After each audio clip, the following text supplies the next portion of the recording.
Welcome back to clean news UP. चलिए देखते हैं उत्तर प्रदेश की 25 फटाफट बड़ी खबरों को। इससे पहले आप न्यूज को कहां से देख रहे हैं हमें कमेंट में बताना बिल्कुल ना भूलें। साथ ही हमारे फेसबुक पेज को भी फॉलो करें। फेसबुक पेज का लिंक डिस्क्रिप्शन में दिया गया है। यूपी में 55 परियोजनाओं को मिली मंजूरी। मुख्यमंत्री योगी आदित्यनाथ के प्रयासों के चलते गंगा की सहायक नदियों को प्रदूषण मुक्त रखने का प्रयास सफल होता दिखाई दे रहा है। मुख्यमंत्री की पहल पर केंद्र सरकार ने उनके प्रस्ताव पर मुहर लगाते हुए प्रदेश के लिए 11,433.06 करोड़ रुपए की अनुमानित लागत से 1574.24 MLD क्षमता के STP के निर्माण के लिए कुल 55 सीवरेज बुनियादी ढांचा परियोजनाओं को मंजूरी दी है। बिना वर्दी बस चलाते पकड़े जाने पर ड्राइवर और कंडक्टर पर होगी कार्रवाई। उत्तर प्रदेश परिवहन निगम के ड्राइवर और कंडक्टर यदि बिना ड्रेस के बस चलाते मिलते हैं तो उन्हें 100 रुपए का जुर्माना भरना पड़ेगा। दूसरी बार में 200 रुपए का जुर्माना लगेगा। वहीं तीसरी बार पकड़े जाने पर अनुशासनहीनता की कार्रवाई की जाएगी। दरअसल पिछले महीने ही सभी संविदा के ड्राइवर और कंडक्टर्स को निगम की ओर से वर्दी के लिए पैसे दिए गए हैं। उत्तर प्रदेश परिवहन निगम के ड्राइवर और कंडक्टर्स के लिए ड्रेस कोड लागू है, लेकिन इसके बावजूद वो वर्दी नहीं पहन रहे हैं।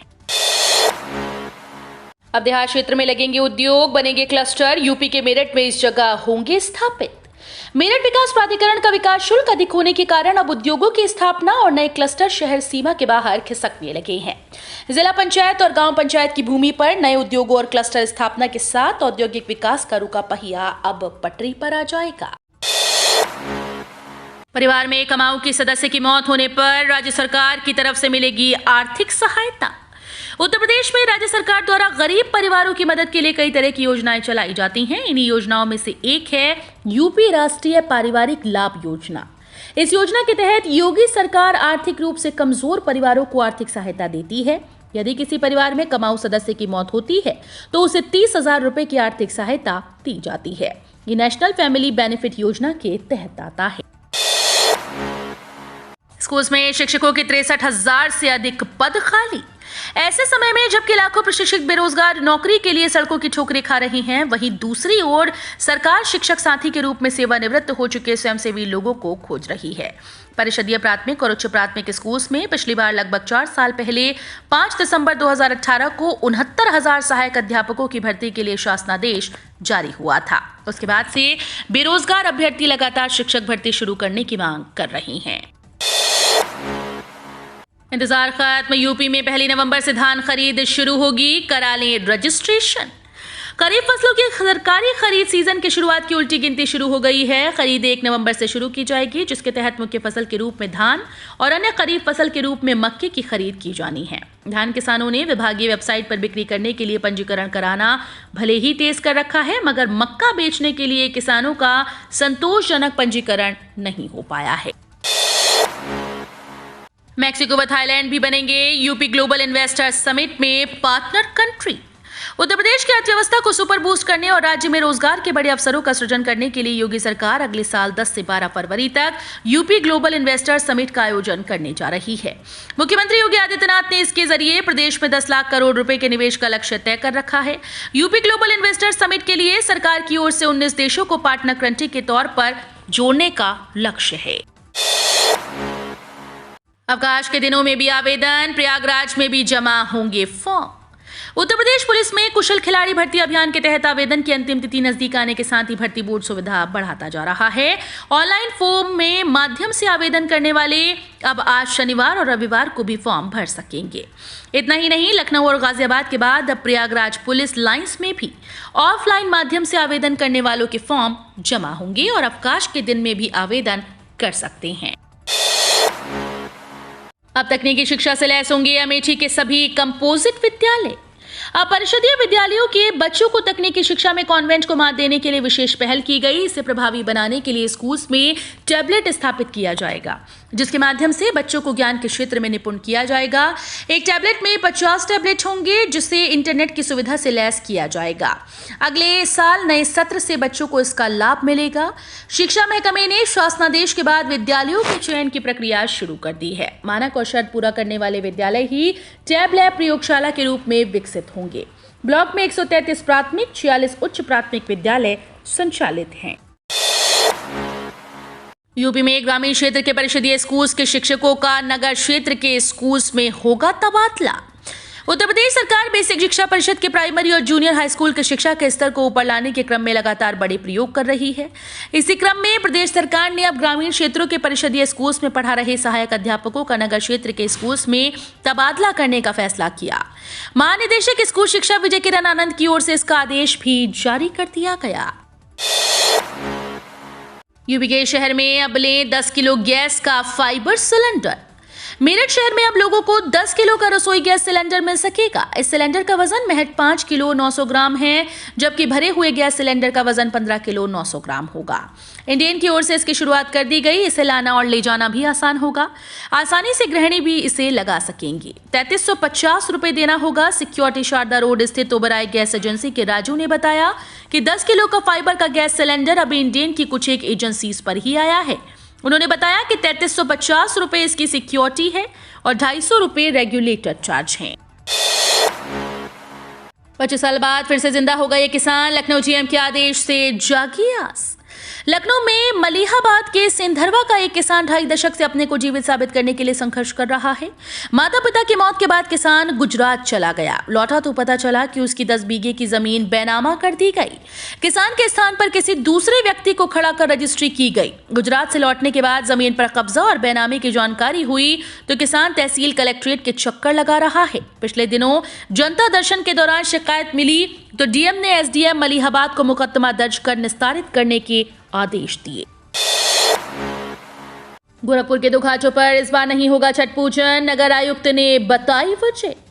गोरखपुर में इस बार तकिया घाट और हनुमानगढ़ी घाट पर छठ पूजन का आयोजन नहीं होगा। दरअसल नगर निगम ने यह कदम राप्ती नदी के बढ़ते जलस्तर को देखते हुए उठाया। दूसरी तरफ तट पर नवनिर्मित श्रीराम घाट, राजघाट और श्री गोरक्ष घाट पर सिल्ट को हटाने का काम किया जा रहा है। हालांकि छठ महापर्व को लेकर लाल टिक्की पार्क के फव्वारे में भी आयोजन की तैयारियां जोरों पर हैं। पटना, दरभंगा और मालदा टाउन और चंडीगढ़ के लिए विशेष ट्रेन। छठ पर्व पर यात्रियों की भीड़ को देखते हुए पूर्वोत्तर रेलवे विशेष ट्रेन चलाएगा। ये ट्रेन दिल्ली के आनंद विहार टर्मिनल से पटना, दरभंगा और मालदा टाउन के लिए चलेंगी। आधा दर्जन विशेष ट्रेन अलग अलग तारीखों में 31 अक्टूबर से लखनऊ से गुजरेंगी। सीपीआरओ ने पंकज सिंह ने बताया कि विशेष ट्रेन का ब्यौरा दर्ज हो गया है। यात्रियों के लिए विशेष ट्रेन में सीट्स की बुकिंग खोल दी गई है। इन ट्रेन के संचालन से यात्रियों को काफी राहत मिलने वाली है। गंगा में पानी में मिले ऐसे बैक्टीरिया जिन पर एंटीबायोटिक दवाओं का असर भी नहीं।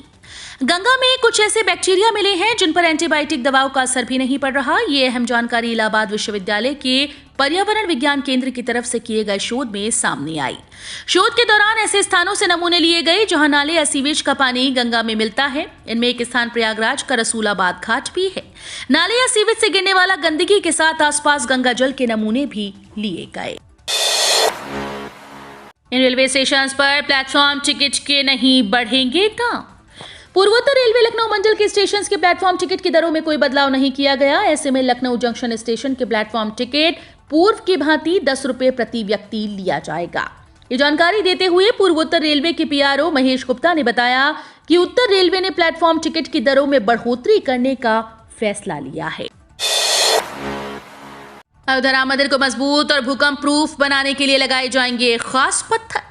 अयोध्या में सरयू नदी के तट पर निर्माणाधीन राम मंदिर का कर्नाटक से गहरा नाता है। इसकी नींव के लिए इस्तेमाल किए जा रहे पत्थरों को चिकबल्लापुर जिले से लाया जा रहा है। ठेकेदारों और विशेषज्ञों का कहना है कि ये चट्टानें देश में सबसे कठोर और मजबूत हैं। पत्थरों की आपूर्ति करने वाले ठेकेदारों में से एक मुनि राजू ने एक मीडिया संस्थान को बताया कि चिकबल्लापुर से 4 कंपनीज को नींव के काम के लिए पत्थरों की आपूर्ति के लिए चुना गया है। गाजियाबाद में QI 400 के पार नोएडा में बहुत खराब हुई हवा। दीपावली के बाद लगातार चौथे दिन AQI कई शहरों में लाल श्रेणी में है। आतिशबाजी से हुआ वायु प्रदूषण कम होने का नाम नहीं ले रहा।